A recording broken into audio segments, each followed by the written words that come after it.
Good morning, students. Welcome to Vidya Setu, the YouTube channel of our school. We were studying chapter How do organisms reproduce. In this chapter, we have already studied the asexual reproduction and vegetative propagation in plants. Now, today we are going to study sexual reproduction in plants. So, let's start our class. Students, the flowering plants reproduce by sexual reproduction method. Flowering plant means angiosperms. Okay, the sex organs of a plant are located in its flower. So, flower is the reproductive organ of a plant. Now, what is the function of flower? Function of flower is to make male and female gametes.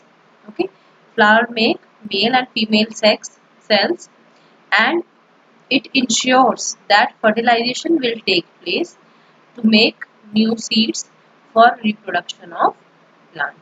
So flower mainly perform two main functions: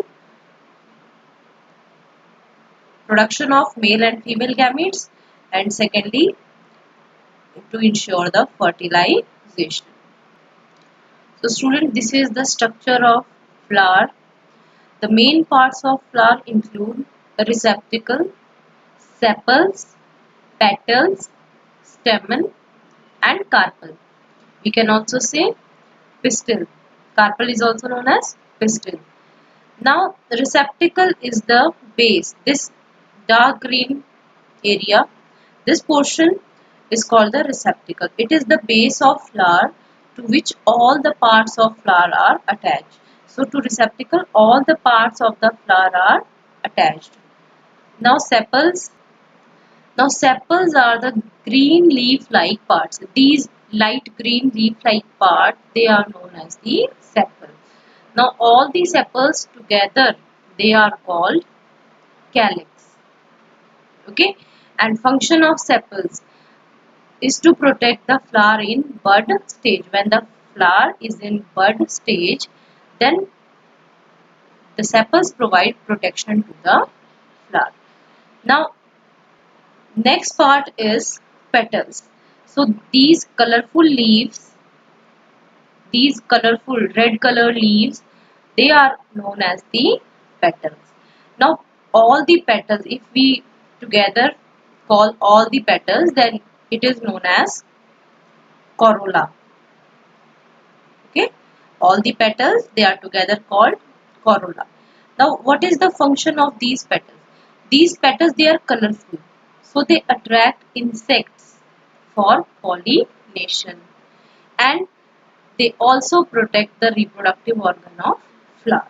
The reproductive organs which are located inside the flower, the petals provide protection to these reproductive organs, and also they attract insects for pollination.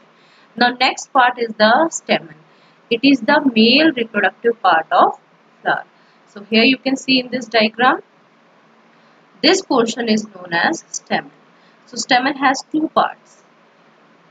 The above part, it is called anther, and the lower part, which is a stalk-like structure, okay, it is known as the filament. So stamen has two parts, anther and filament. Anther makes and stores pollen grains. So pollen grains are made and stored in anther, and filament is a stalk-like structure. Now next is the carpel. So here you can see in this diagram, this yellow structure, it is known as the carpel. It is again made up of, it is female reproductive organ of the flower, and it is made up of three parts: stigma, style, and ovary. This tip of the pistil, it is called stigma. This tube-like structure is called style, and this lowermost portion, lowermost swollen portion, it is known as ovary. Now, the stigma, it receives the pollen grain. Okay, style is a tube-like structure. It carries pollen grain from stigma to the ovary. And ovary is the bottom part of pistil, and it contains ovule. So these round structures, they are called the ovules, and ovules are present inside the ovary. So this is the structure of flower. Now flowers are of two types, unisexual flowers and bisexual flowers. Unisexual flowers are those flowers which contain only one sex organ, either stamens or carpels. For example, flower of watermelon and papaya. These are unisexual flower. Okay, these will have either the stamen or the carpel. Now, bisexual flower are those flowers which contain both the sex organs. For example, hibiscus and mustard. These are the bisexual flower. So student, this flower is also a bisexual flower because it contains both the sex organ, the stamens also and the carpel also. Now next is pollination. So pollination is the transfer of pollen grains from anther of a stamen to the stigma of carpel. Okay students, so this is anther. It contains the pollen grain. So the pollen grain is transferred from the anther to the stigma of the carpel. This process is called pollination. And pollination is done with the help of insects, wind, water and various other factors. The pollination is also of two types, self-pollination and cross-pollination. Self-pollination means when the pollen grain from anther are transferred to the stigma of the same flower. Okay, within same flower the transfer takes place. That transfer is known as self-pollination. Within the same flower or another flower on the same plant. Okay, or in a plant we have many flowers. Some are located above, some are located below. So if the pollen grains are transferred from one flower to the other flower but on the same plant, that pollination is also known as self-pollination. But cross-pollination is the pollination in which the pollen grains from the anther of a flower on one plant are transferred to the stigma of flower on another similar plant. It means plant is different. Okay, but the species of plant would be similar. Now this is the pollination. After pollination, what happens?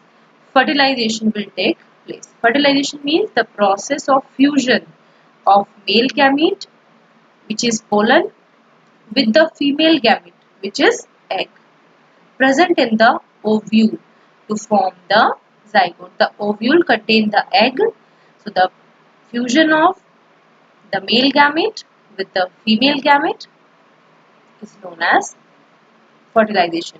And after fertilization, what is formed? Zygote is formed. Okay, students.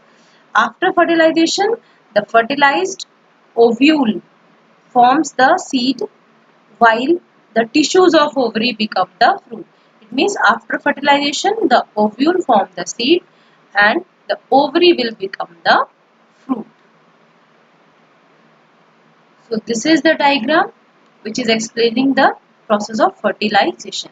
Now this pollen grain has landed on the stigma. Now as the pollen grain it lands on the stigma, it moves down through the style and reaches the ovary through a pollen tube. So a pollen tube is formed. This tube will carry the male gamete and here egg is located. So the male gamete will fuse with the egg. Now in this diagram you can easily see that the pollen grain has travelled down through the pollen tube and the pollen tube enters the ovule.